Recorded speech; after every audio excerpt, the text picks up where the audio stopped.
Hello, mga kaigsunan, mga mahal nga igsuon diha sa Ginoo, my brothers and sisters in the Lord. Kini, again, this is Pastor Rodrigo Kamingawan Jr.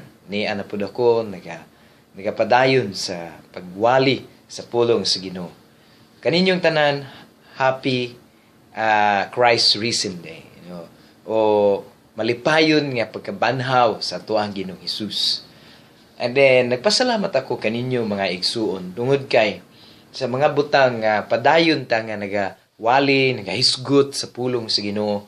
Nalipay ako nga ang Ginoo naghatag kanato kusog. I am happy nga ang Diyos continue nga nagabless kanato. Kanimo, to you, watch this video, nakatanaw nini to my YouTube channel. This is Pastor Rodrigo Kamingawan Jr. Nagaingon nga kanunay ang Diyos ang atong sandigan. Bisan asa ka man o asa man tadapit sa kalibutan, mahal ta, ihigugma ta sa Diyos. Ining kahigayunan, isugutan nato nga ang about sa may tungod sa gisulti sa ato ang Ginoong Hesus nga niingon. Bulahan kadtong mituo bisan wala sila makakita. Jesus said, "Blessed are those who believe even they do not see me." So, sa kanato, ikaw, sa mga kaugalingon, dapat kay mga pangutana, usahay, nag-doubt pa ka, nagduduha ba ka nga, tinuod ba gidi ay? Nga ang ato ang Ginoong Hesukristo na banhaw? Tinuod ba? Nga siya nabuhi, nga doon na ba'y pagkabanhaw o siya nabanhaw? Unsa matong ebidensya? Unsa matong fruit? What is our fruit? Tinuod ba gidi ay? Oh my God! My friends, my sisters, my brother, igsuon. Usahay tuod makapangutana ta. Bitaw no? Tinuod ba guday na? Unsa ba guday? May atong ebidensya, tinuod ba day? Ang mga igsuon. Karon mao na atong hisgutan. Kay pila ta ka billion nga mga Kristiyano o mga Christians dili ug sa mga kuan ug wala mo tuos tong Ginoong Hesukristo. Siguro mayong ka nga bitaw, tinuod ba kana?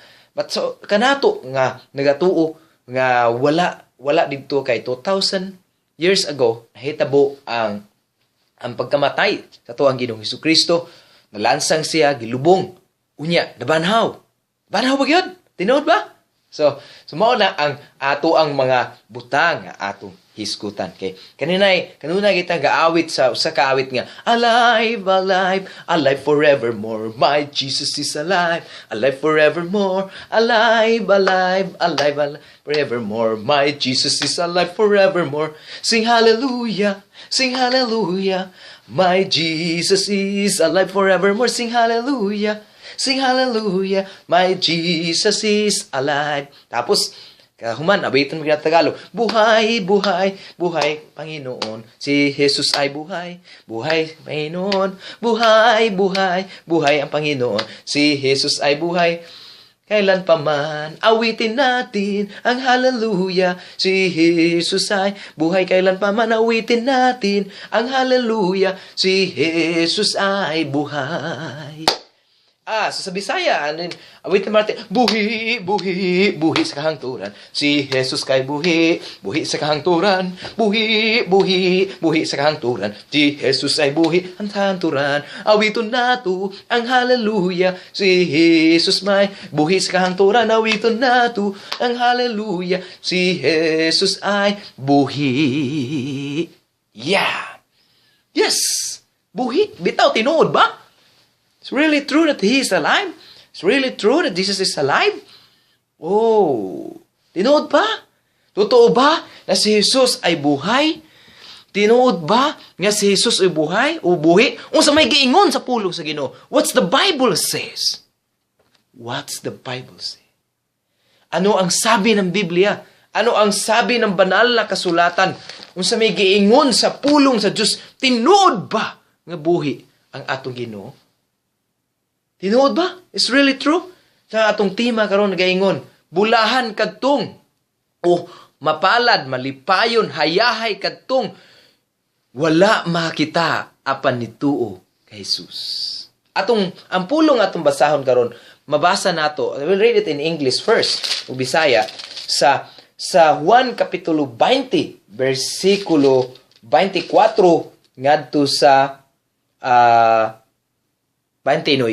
John chapter 20, verse 24 to 29. In English first. English na to. Unahin sa pagbasa. One of the 12 disciples, Thomas, called Twin, was not with them when Jesus came. So the other disciples told him, "We have seen the Lord." Thomas said to them, "Unless I can see the scars of the nails in his hands, and put my finger on these scars and my hand in his side, I will not believe." A week later, the disciples were together again indoors, and Thomas was with them, and the doors were locked. But Jesus came and stood among them and said, "Peace be with you." And he said to Thomas, "Put your finger on her, and look at my hands, and reach out your hand and put it in my side. Stop your doubting and believe." Thomas answered him, "My Lord and my God." Jesus said to him, "Do you believe because you see me? How happy are those who believe without seeing me." In Cebuano version, if you know, Cebuano version is one of the Filipino dialect. So if you cannot understand Cebuano, so just stay in John chapter 20, verse 24 and 29. Si Tomas nga gihinganlag kaluha, usa sa 12 katinunan, wala mahiuban sa pag-ana ni Jesus. Busa, gisuginlan siya sa ubang mga tinunan na kauban niya, nakita namo ang Ginoong Hesus. Si Tomas miingon kanila, "Gawas kung makita ko, ikabutang ko ang akong tudlo sa giagian sa mga lansang diha sa iyang kamot, ug mahikap ko ang samad sa iyang kilid. Dili ako motuo." Human mulabay ang usa ka semana, nagtigom na usab ang mga tinunan. Sulod sa lawak, uban kanila si Tomas, o gitrangkahan ang mga pultahan apan mitungha si Jesus. Og mitindog sa taliwala kanila nga miingon, mainyo ang kalinaw. Unya miingon si Jesus kang Tomas, "Tan-awa ang akong kamot ug hikapa kini." Nihapa si Tomas ug niingon si Jesus, "Hikapa usab ang akong samad sa akong kilid." Tuo ug ayaw na pagduha-duha. Si Tomas miingon, "Ginoo ug Diyos ko." Unya miingon si Jesus, "Mituo ka ba tungod kay nakita ka? Hayahay ug bulahan kadtong mituo bisan wala sila makakita kanako." Dalaygon ang Diyos sa iyang pulong. Praise the Lord. Mga kaigsuunan, my brothers and sisters in the Lord, ining time, ining kahigayuna, magahisgot kita sa pagkabuhayahay sa mga wala makita nga nituo sa tuang Ginoong Hesus. Kung ano mang nayahay makita, nga naman nga kita masayahay kay Tomas. Kay mga igsuon, ang pulong sa Ginoo, the Word of God, ang pulong sa Ginoo mismo nagasulti ang atong manluluwas. Kabaluta, na kini si Tomas, kauban sa tuang Ginoong si Kristo. Tomas is the one of the disciples. He is with Jesus. Uban siya sa tuang Ginoong Hesus for the long time, and he was chosen to be a disciples. Pero niabot sa punto sa kinabuhi ni Tomas. It came in the life of Thomas that he doubted. Nagduha-duha siya, nag-alinlangan, di siya makapaniwala. Nagduha-duha siya. Feel doubt. Na naisip niya, nahuna niya nga, tinuod ba gyud nga mabanhaw? Nabanhaw akong magbubuhat. Even though Thomas with him, in Christ's ministry, even Thomas, he is with the Lord for the long time. Still, he feel doubt. Now, how about you? How about kita?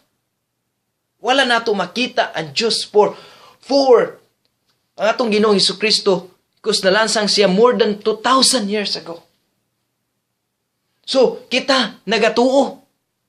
Basin, kita maybe nagduha-duha tabi to tinuod ba kahaon sa may ebidensya.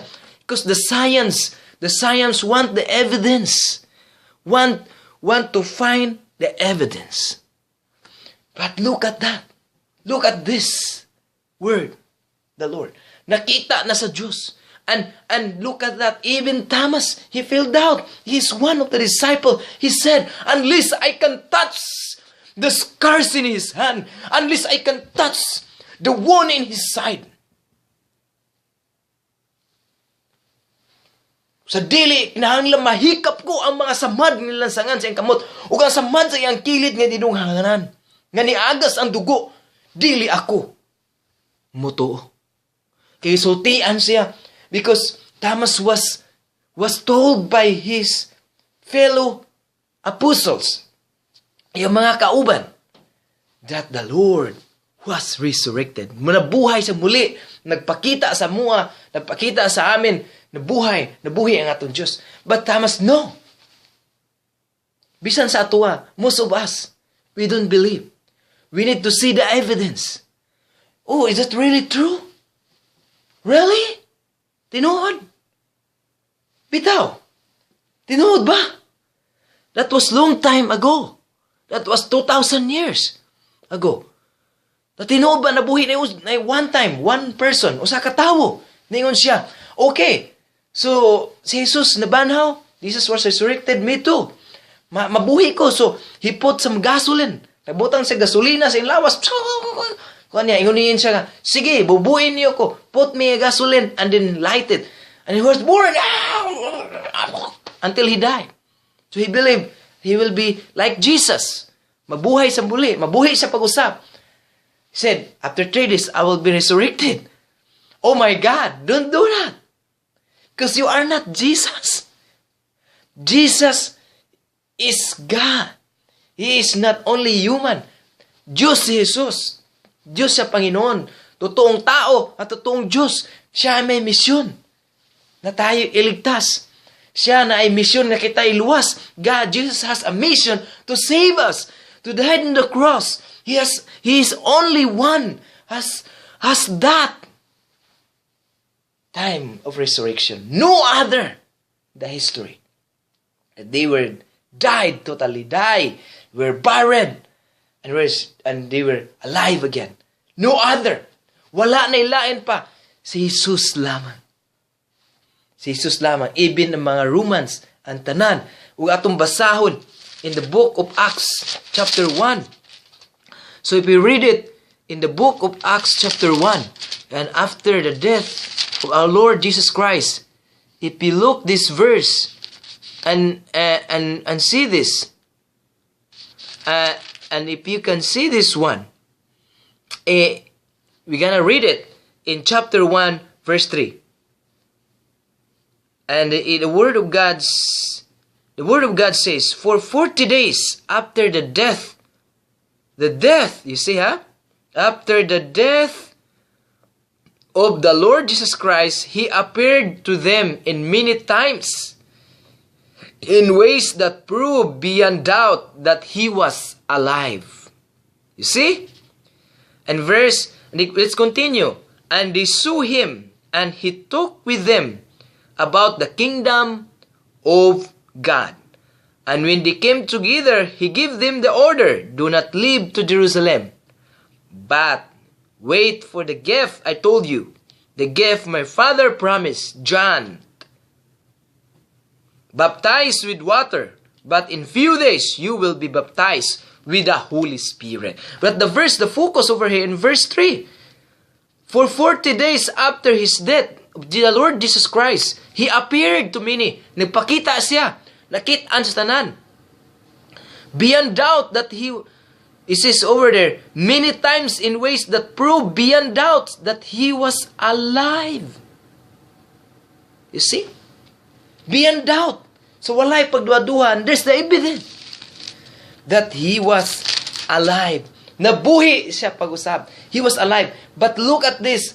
There is a man, the apostle himself, he feel doubt. Thomas, he said, unless I can touch the scars, I cannot blame you if you feel doubt if Christ is risen in death. I cannot blame you because that's Thomas also experience. That's Thomas' experience. Yan ang totoong naranasan ni Thomas, ni Tomas. Tinuod nga naagian ni Tomas ay ang kinabuhi nga nagduha-duha siya. He feel doubt. Lisod siya makatuo. Nga bitaw, tinuod ba niya anak? Bitaw yun. It's very impossible. But look at this verse. If we back to John chapter 20, verse 24. And then Thomas said to them, unless I can see the scars and the nails in the hands, and put my finger on these scars and my hands in his side, I will not believe.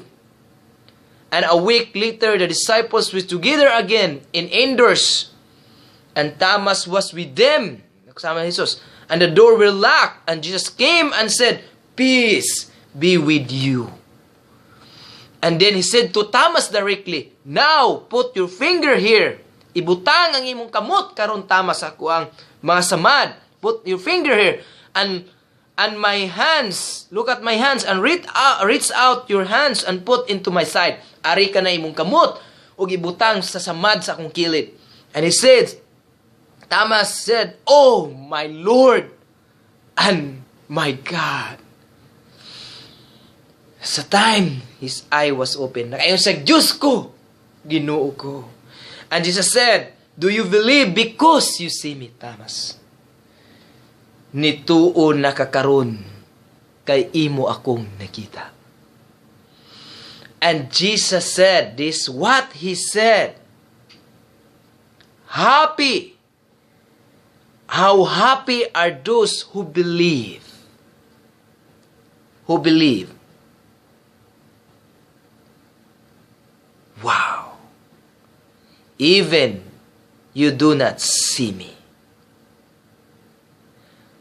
How happy are those who believe without seeing me. Unsa kayahay kadtong mga tawo nga nito bisan wala ako ninyo makita. That's happy you are wherever you are now. You are blessed. Hayahay ka nga bisan wala ta nagakuyog sa ang Ginoong Hesukristo apan nituo kita nga siya nabuhi, nga siya tinuod nga nabuhi, and that's the victorious that we hold. Even Christ was died 2,000 years ago, and we hold in our heart sa atong kasing-kasing, sa atong hunahuna, sa atong pagtuo, ni-stand kita nga si Jesus is alive. That's why we sing, alive, alive, alive forevermore. My Jesus is alive, alive forevermore. Because Jesus Christ is alive, that all who believe in Him, all who believe in the Lord, all who believe in the Lord Jesus Christ will be alive again. Na kahit tayo mamatay, na even bisan kita mamatay, even though we will die, we'll be alive again in the Lord Jesus Christ. But don't commit suicide. Just wait for the right time, because the Bible says there will be a time to be born and a time to die. Dunay panahon sa pagkatawo o pagkamatay. There will be a time for us, all of us. And then, we will be in that time that our body will return to the soil or to the earth. Christ said, I am the resurrection and the life. Even you die, you will live again. That's in John chapter 11, verse 25. See? That's the see. Let's look at that. Sabi ni Jesus, ingon ni Jesus, 11, John chapter 11:25, I'll read it to make it sure. Jesus said to her, I am the resurrection and the life. Those who believe in me will live, even though they die. And those who live and believe on me will never die. Do you believe? Si Jesus mingon kaniya, ako ang pagkabanhaw ug ang kinabuhi. Ang nagatuo kanako bisan tuod mamatay, mabuhi. Ug ang tanan nga buhi nga nagatuo kanako dili gayud mamatay. Nituo ka ba? Do you believe? Do you believe? Wow. Naniniwala ba tayo? Nagatuo ka ba? Now, do you doubt? Do you still doubt? You are more blessed than Thomas when you believe. You are more greater than Thomas the Apostle. Because that's what we hold. Mauna ang atong gihawiran. Wa nato makita si Jesus, but we worship Him. We honor Him. Just like a air, there is a thing that we cannot see. May mga butang nga dili gayud nato makita. Nakita ba nimo ang hangin? Ha? Pero naginhawa ka.